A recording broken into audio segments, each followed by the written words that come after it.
दोस्तों, क्या आपने कभी सोचा है कि आपकी गाड़ी में जो पेट्रोल डाला जा रहा है वो आपकी रसोई से चीनी और चावल चुरा रहा है? चौंके हैं।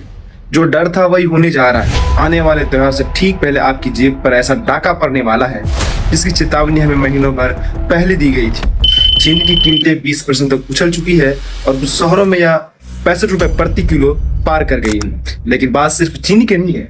अगला नंबर आपके सबसे सस्ते चावल 40 रुपए वाले चावल का है, दूध का है और आपके घर के राशन का है। सवाल यह है कि पहले इंसान का पेट भरेगा या गाड़ी का ईंधन? बहुत से लोग पूछ रहे हैं कि भाई चीनी का इथेनॉल से क्या लेना देना। गणित बहुत सिंपल है। मान लीजिए देश में 100 किलो गन्ना पैदा हुआ। पहले पूरे 100 किलो गन्ने से चीनी बनती थी। फिर सरकार सोचा एक मास्टर प्लान, विदेशी मुद्रा बचाएंगे, क्रूड ऑयल कम मंगाएंगे। फिर क्या था, गन्ने का एक बड़ा हिस्सा इथेनॉल बनाने में झोंक दिया गया। नतीजा, बाजार में गन्ने की कमी हुई, चीनी का उत्पादन घटा और कीमतें आसमान छूने लगी।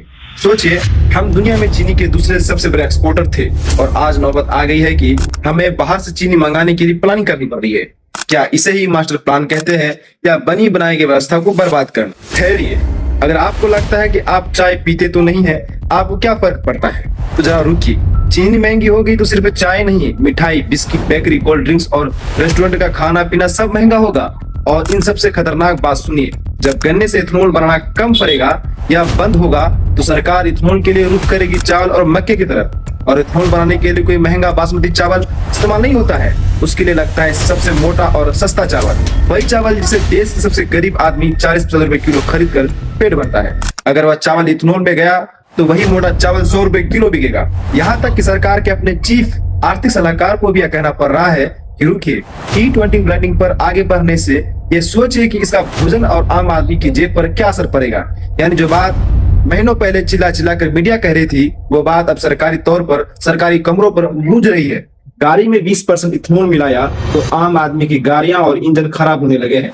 गन्ने से इथेनॉल बनाया तो चीनी और राशन महंगा हो गया। आखिर फायदा किसका हुआ, आम जनता का या इथेनॉल प्लांट लगाने वाले बड़े बड़े रसूखदार और नेताओं का? दोस्तों, बात बहुत साफ है। अगर सही समय पर नीतियां नहीं बदली गई तो इस देश का गरीब और मध्यम वर्ग खाने खाने को मोहताज हो जाएगा।